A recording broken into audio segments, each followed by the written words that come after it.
The massive chamber deep within the Galactic Council's headquarters hummed with desperate energy as holographic displays painted the walls in shifting blues and reds. Representatives from across the galaxy sat in floating chairs arranged in a perfect circle, their alien forms casting strange shadows in the artificial light. The air itself seemed to vibrate with fear. Ambassador Veltar pressed his six-clawed hands against the smooth surface of his control panel, his multiple eyes tracking the movement of red dots across the three-dimensional star map that dominated the center of the room.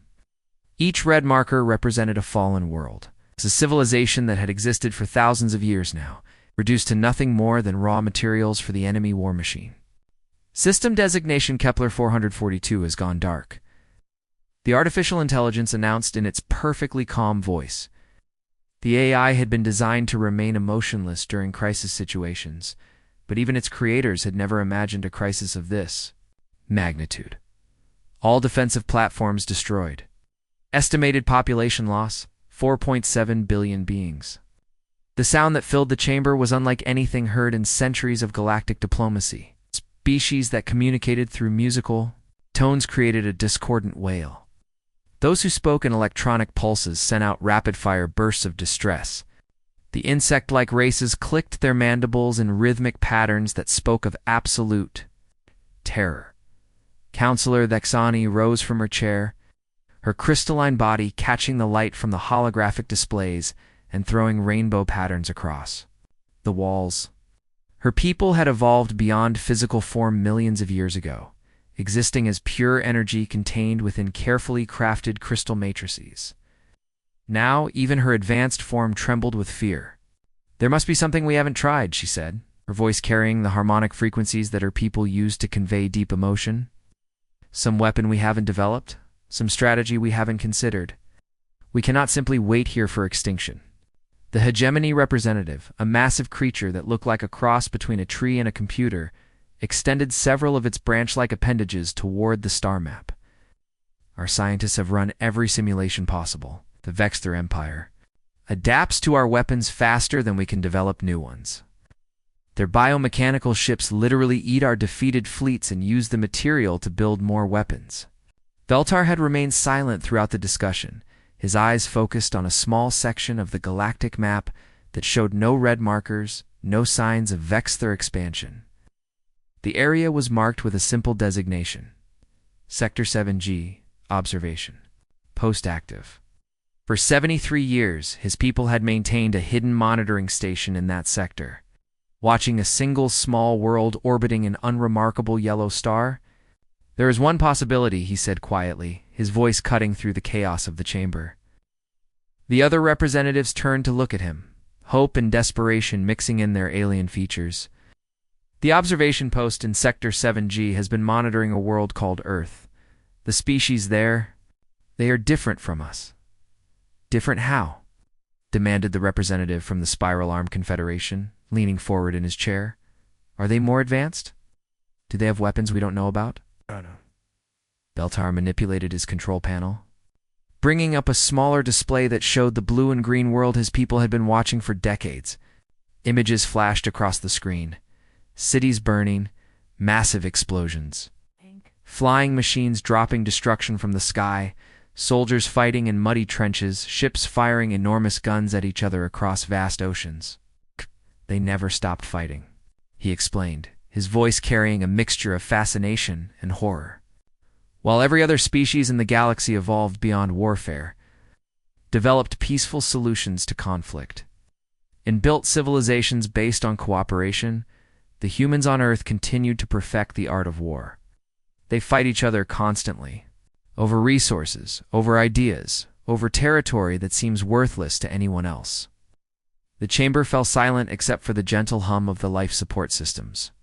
The idea of a species that had never moved beyond warfare was almost impossible for the galactic civilizations to comprehend. For millions of years, the various races had worked together, sharing knowledge and resources, building a peaceful society that spanned the stars. "Our observers classified them as concerning but contained," Veltar continued. "They have been aware of our existence for decades, intercepting our communications, but they have never attempted to make contact. They simply watch and listen. AI coordinator processed this information in microseconds.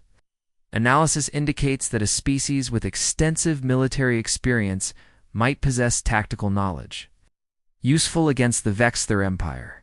However, the risk of contact with an aggressive civilization cannot be calculated.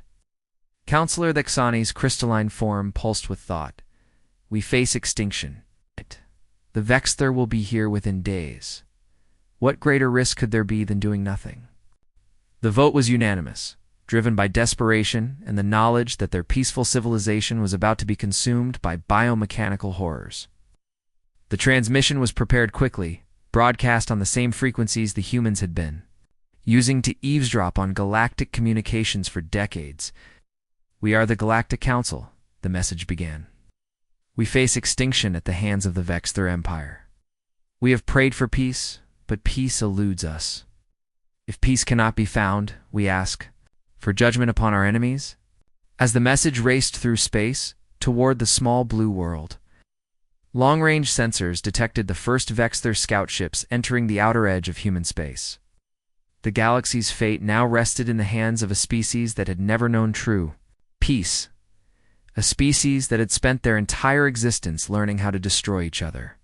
The Council had prayed for peace, but they were about to discover that sometimes peace could only be achieved through the application of superior violence.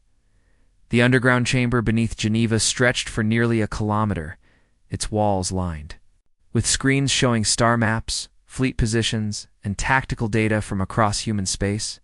Admiral Guan walked slowly along the central platform, her boots clicking against the metal floor as she studied. The information that had arrived from the stars 12 hours earlier, her face showed the lines of someone who had spent 30 years in military service, fighting in conflicts from the Martian uprising to the asteroid belt mining wars.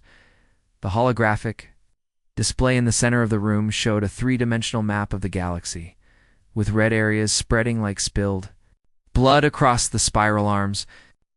Each red zone represented worlds that had fallen to something called the Vexther Empire, an enemy that seemed to consume everything in its path.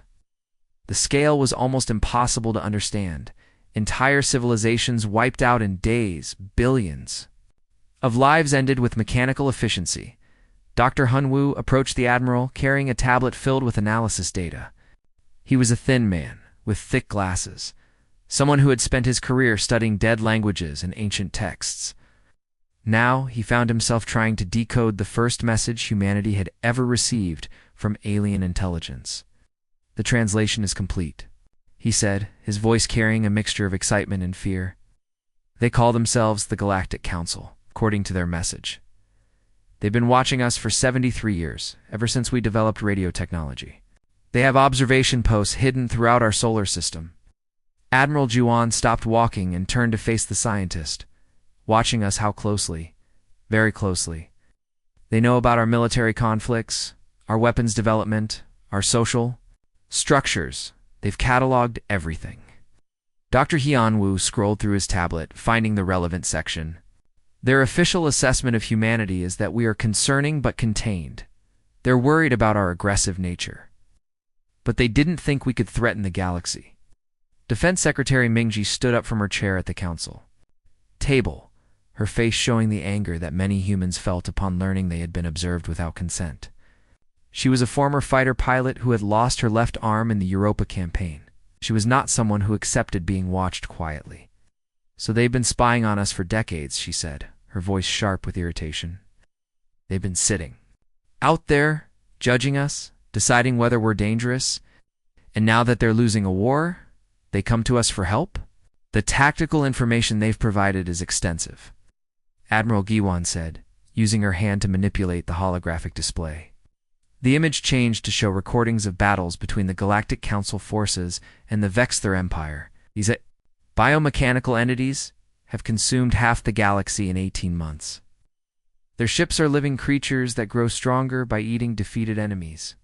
General Dong Yun moved closer to the display, studying the enemy ship designs with the eye of someone who had spent his career learning how to destroy things. His face was marked with scars from the Martian conflict, where he had led ground forces against rebel strongholds in the planet's underground tunnels. He understood warfare in a way that most people never would. "Look at these battle recordings," he said, pointing to specific sections of the display. "The alien forces fight in perfect formations. They follow rules of engagement. They try to minimize casualties and preserve infrastructure. They're fighting a war like it's some kind of formal dance. And we fight like it's a knife fight in a dark alley," Minji observed, her voice carrying a grim satisfaction. "We fight to win, no matter what it takes." The debate that followed lasted for hours. Some council members argued for isolation, suggesting that humanity should focus on defending Earth and let the galaxy burn. Others pushed for intervention, seeing an opportunity to establish humanity's place among the stars. Military advisors presented scenarios, ranging from limited assistance to full-scale war. The discussion was interrupted by an urgent message from the early warning system. Lieutenant Commander Su Yang appeared on the main screen, her face tense. With concern, she was stationed at the monitoring post near Pluto, watching for threats from deep space. "Admiral, we're detecting massive energy signatures moving toward the Alpha Centauri colony," she reported. "The patterns match the Vexter. Ship designs from the alien data. They're not just heading for the galaxy, they're coming for us." The chamber fell silent as the implications sank in. The choice had been made for them. Whether humanity wanted to be involved in this galactic war or not, the war was coming to them. Earth, and they were moving to eliminate what they perceived as a new threat. Admiral Juan looked around the chamber at the faces of the people who would have to make this decision. Military officers who had spent their careers fighting human enemies, scientists who had spent their lives studying human problems, politicians who had spent their time managing human conflicts. Now they all faced something completely beyond human experience. "The galaxy asked for judgment," she said, her voice carrying the authority of someone who had commanded fleets in battle. "We answer the call." The message that went out across all human military networks was simple and direct. Operation Deliverance is authorized. All fleets to battle stations. We go to war. Within hours, ships that had been patrolling the asteroid belt, defending Mars and exploring the outer planets began moving toward the edge of human space. Humanity was about to discover what they could accomplish when they stopped fighting each other and focused on a common enemy. The space near Proxima Station had been quiet for months, with only the usual traffic of supply ships and research vessels moving between the outer colonies and Earth. The station itself was a massive structure of steel and composite materials, built to serve as humanity's first major outpost beyond the solar system. Its rotating sections provided artificial gravity for the 10,000 people who lived and worked there, mining the asteroid belt and conducting deep space research. That peace ended when reality itself seemed to tear open like a wound in space. The first Vexter ships emerged from hyperspace in a cascade of twisted light and impossible geometries. They were unlike anything in human experience, massive organic structures that looked more like deep-sea creatures than spacecraft. Tentacles, hundreds of meters long, writhed around central bodies that pulsed with bioluminescent patterns. Weapon clusters grew from their holes like tumors, each one capable of destroying a city, Commander Vexmorth felt. The familiar pleasure of a new hunt as his consciousness merged with the living ships around him. His species had evolved beyond individual existence millions of years ago, becoming a collective intelligence that shared thoughts and experiences across vast distances. Each ship was both a weapon and a part of his extended body, responding to his will as naturally as a human might move their hand, the biomechanical nightmare that was his. Flagship stretched for nearly 2 kilometers, its hull rippling with muscle-like contractions as it adjusted its course. Smaller ships flanked it on all sides, their organic weapons already beginning to charge with the energy that would reduce the human station to component atoms. Another primitive species, he communicated to his subordinates through the neural link that connected all Vexter minds.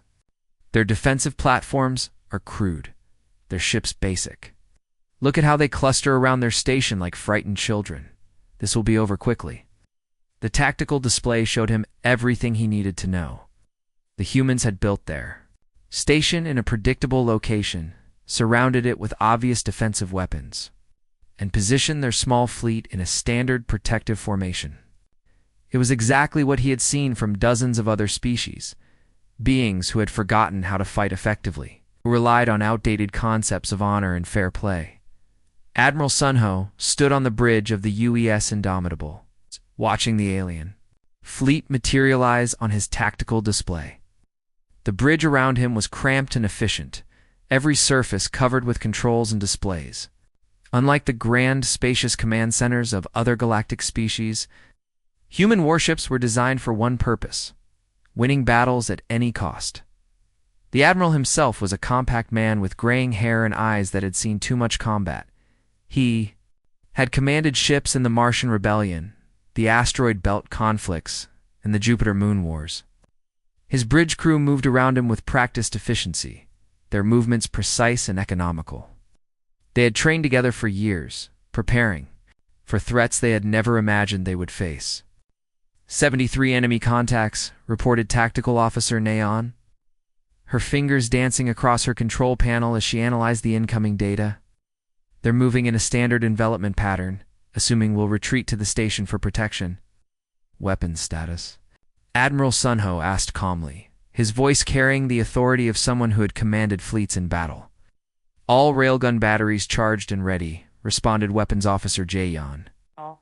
Nuclear missiles loaded in all tubes. Point defense systems. Online, the other ships are reporting ready status. The human fleet consisted of 23 vessels, ranging from massive battleships to small, fast attack craft. Each ship was bristling with weapons designed to fight other humans' railguns that could accelerate metal slugs to incredible velocities. Missiles armed with fusion warheads, laser systems that could cut through armor like paper, they were tools of war created by a species that had never stopped perfecting the art of killing. They expect us to run to the station, Admiral Sunho observed, studying the enemy formation. They're positioning themselves to cut off our retreat, forcing us into a defensive battle where their superior numbers will matter. Standard galactic tactics, agreed his tactical officer, but we're not standard galactic forces. The Admiral smiled grimly. No, we're not. Execute Plan Omega. The human fleet suddenly scattered like startled birds, abandoning their defensive positions around Proxima Station. To the Vexther, it looked like panic.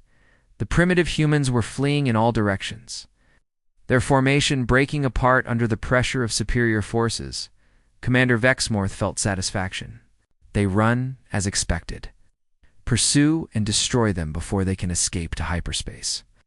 The biomechanical ships surged forward, their organic weapons beginning to glow with deadly energy. They moved to surround the fleeing human vessels, cutting off escape routes and preparing to methodically destroy each ship. It was a pattern they had followed across the galaxy: terrify the enemy into breaking formation, then hunt them down, one by one. But the humans weren't running, they were repositioning. As the Vexther ships spread out to pursue their scattered prey, they flew directly into the killing zone that Admiral Sunho had prepared. The asteroid field around Proxima Station wasn't just a source of raw materials, it was a weapon. Hidden among the rocks were automated defense platforms, their weapons powered down and undetectable until the moment they activated.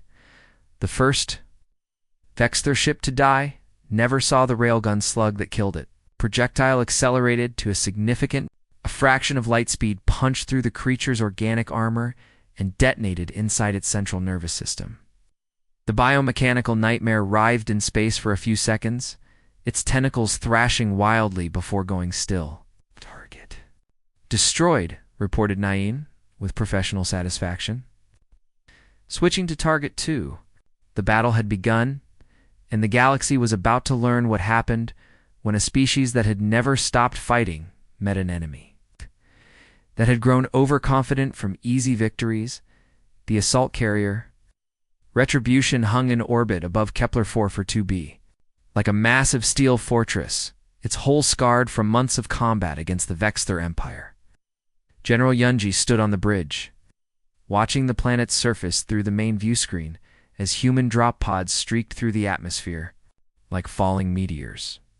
Each pod contained 12 soldiers armed with weapons designed to kill biomechanical nightmares. Each soldier had been trained In combat schools that would have terrified the peaceful galactic civilizations, the planet below was a horror to behold. What had once been a world of crystal cities and floating gardens was now covered in massive, organic structures that pulsed with alien life. The Vexther bioforges stretched across continents like cancerous growths, their tentacle-like appendages reaching deep into the planet's crust to extract materials for the enemy war machine. The sky was dark with smoke and the remnants of orbital defense platforms that had been consumed and converted into more weapons. "Beach is secure," reported Colonel Jihoon from the surface, his voice crackling through the communication system. "Local survivors are emerging from the underground shelters. They're amazed we're here." Most of them thought they were the last living beings in the galaxy. General Yoonji nodded, her weathered face showing the strain of 6 months of constant warfare. She had been a career soldier before the war, specializing in urban combat and guerrilla warfare. Now she found herself leading the largest military operation in human history, liberating worlds that most people had never dreamed existed. "How many survivors?" she asked, studying the tactical display that showed human forces spreading across the planet's surface.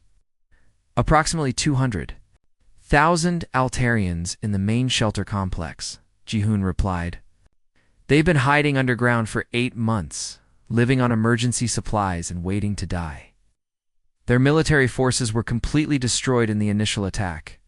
The liberation of Kepler 442b was the 17th world the human expeditionary force had freed in 6 months. Each victory had been harder than the last. As the Vexther adapted to human tactics and developed new biomechanical horrors to counter human weapons, but General Yoonji's strategy went beyond simple liberation. As her forces secured each world, they left behind something unprecedented in galactic history. Teacher's Captain Sungman of the 3rd Infantry Division found himself in one of the underground shelters, surrounded by Altarian survivors who looked like walking crystals. Their bodies were translucent and angular, catching the light from the emergency power systems and throwing rainbow patterns across the walls. They moved with grace and dignity, but their eyes showed the trauma of beings who had watched their entire civilization fall in a matter of days. "Your people fought in formations designed for ceremony, not combat," he explained patiently to a group of former Altarian military officers. "I've watched the battle recordings. You formed perfect lines, followed ancient protocols, tried to minimize casualties. The Vexther adapted to your patterns within hours." The senior Altarian officer, a being whose crystalline form showed the cracks of age and stress, spoke in harmonious tones that the human translation device converted into words. "We have not fought a war in 10,000 years. Our military traditions are based on honor, on protecting the innocent, on preserving what we have built." "That's your problem," Captain Sumen replied, not unkindly. "You're still thinking like peacekeepers. The Vexer don't care about honor or traditions. They care about winning, and they'll use any method necessary to achieve victory. We need to teach you to be unpredictable." The training sessions that followed were unlike anything the galaxy had ever seen. Human soldiers who had learned warfare in the brutal conflicts of Earth's history worked patiently with alien species who had forgotten how to fight. They taught asymmetric warfare, guerrilla tactics, sabotage techniques, and the kind of dirty fighting that civilized beings had abandoned millions of years ago. On the planet's surface, Sergeant Hinjin worked with a group of insectoid survivors, teaching them how to use improvised explosive devices against Vexther bioforges. The creatures' natural ability to burrow made them perfect for underground warfare, but they had never considered using their talents for military purposes. "The bioforges have a weakness," he explained, pointing to a holographic display that showed the internal structure of a Vexther facility. "They need to maintain constant communication with the main consciousness network. If we can disrupt that communication, the entire structure becomes vulnerable." Major Sujin found herself working with refugee populations, teaching them not just how to fight, but how to think like resistance fighters. She showed them how to blend into civilian populations, how to gather intelligence, how to strike at enemy supply lines and disappear before retaliation could arrive, the Vexther expect. "You two fight like you used to fight," she told a mixed group of survivors from different species. They've adapted to your old tactics. They haven't adapted to human tactics because we've never stopped developing new ways to kill our enemies. Dr. Yejin, the xenobiology specialist, had made a breakthrough that changed everything. Working with captured Vexler technology, she had discovered that the biomechanical integration that made the enemy so powerful was also their greatest weakness. The quantum entangled network that connected all Vexler forces could be disrupted by introducing specific viral programs into their biological components. It's like a computer virus, but for living tissue. She explained to General Yunji during one of their regular briefings. The Vexler can't simply abandon their biomechanical nature. It's fundamental to their existence. Every ship, every weapon, every individual is connected to the network. If we can introduce the right kind of disruption, it will spread through their entire force structure. The transformation was remarkable. Species that had known only peace for millennia began to learn the harsh lessons of guerrilla warfare. The humans didn't just drive off the Vexler, they inoculated entire populations.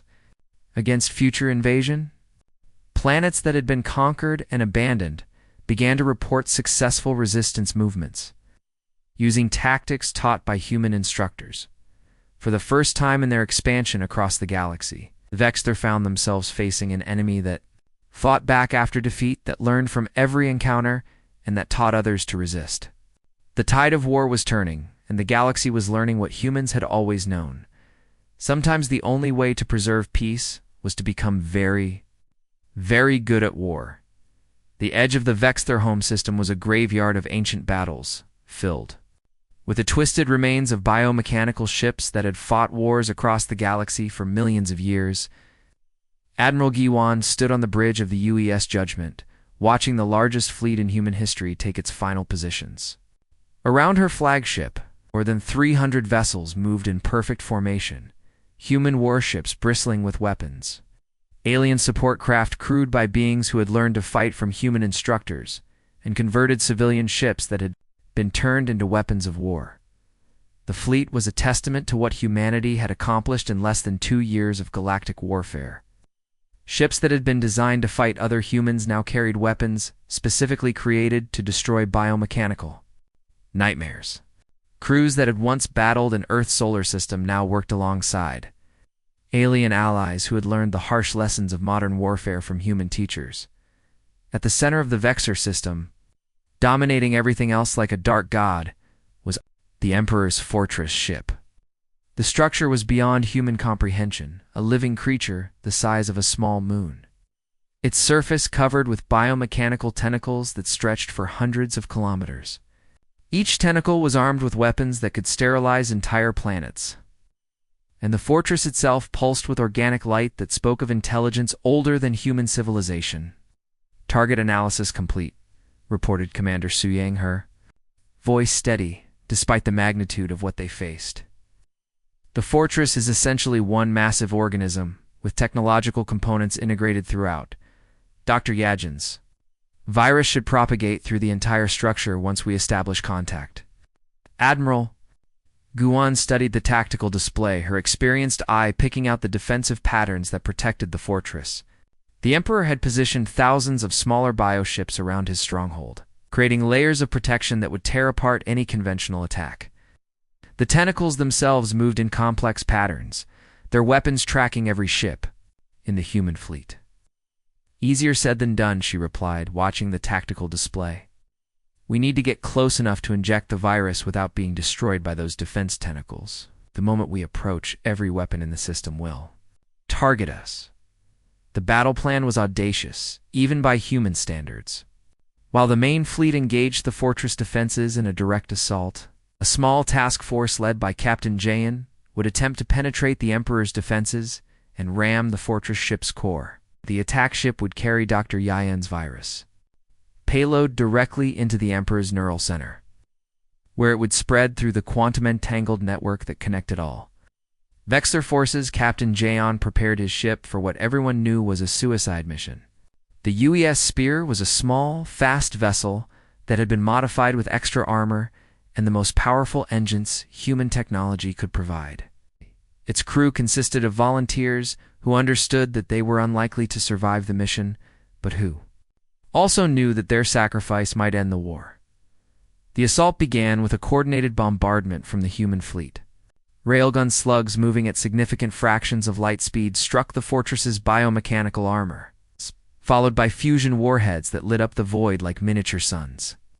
The weapons that had proven so effective against individual Vexter ships seemed insignificant against the massive fortress, but they served their purpose by drawing the Emperor's attention.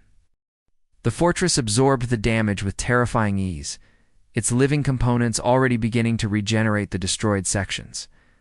Tentacles hundreds of kilometers long swept through space, their weapons returning fire with energy beams that could vaporize entire ships. The human fleet scattered into evasive patterns, using the mobility and unpredictability that had made them so effective against other Vexter forces. "All units, execute Pattern Omega," Admiral Giwan commanded, her voice carrying across the communication networks to every ship in the fleet. The human vessels suddenly broke formation, scattering in seemingly random directions that confused the fortress's targeting systems. The Vexter had learned to anticipate human tactics over the course of the war, but the humans had learned to be unpredictable. Captain June's ship accelerated toward the fortress. Using the chaos of the main battle to mask its approach, the spear's hull began to glow red from the energy weapon impacts, its armor ablating away under the concentrated fire from the fortress defenses. But the small ship was fast and agile, dodging between the massive tentacles and using their own bulk as cover. "Approaching penetration point," Jayon reported, his voice calm despite the fact that his ship was being torn apart around him. "Initiating ramming sequence." The fortress ship's defenses converged on the small human vessel, recognizing the threat it represented. Energy beams and biomechanical projectiles filled the space around the spear, but it was too late. The ship punched through the fortress's outer armor and detonated deep inside the Emperor's neural chamber, releasing Dr. Yejin's virus directly into the creature's consciousness. The effect was immediate and catastrophic. The quantum-entangled network that connected all Vexter forces across the galaxy began to collapse as the virus spread through the biological components of their technology. Ships that had been adapting and evolving for millions of years suddenly found their biological and technological systems at war with each other. Emperor Vextel, in his final moments, attempted to activate a reality-altering weapon that would sterilize all life in the galaxy, rather than accept defeat. But Dr. Yajin's virus had already corrupted the weapon's control systems, turning it against the Vexter themselves. The fortress ship collapsed into itself, taking the Emperor and his ultimate weapon with it. Across the galaxy, Vexter bioships simply stopped functioning as their neural networks failed. The war that had consumed half the galaxy ended not with a final battle, but with the sudden silence of an enemy that had forgotten how to exist without or technological integration. The galaxy's prayer for peace had been answered through the application of human war. Judgment had been delivered by a species that had learned to fight in the hardest school in the universe.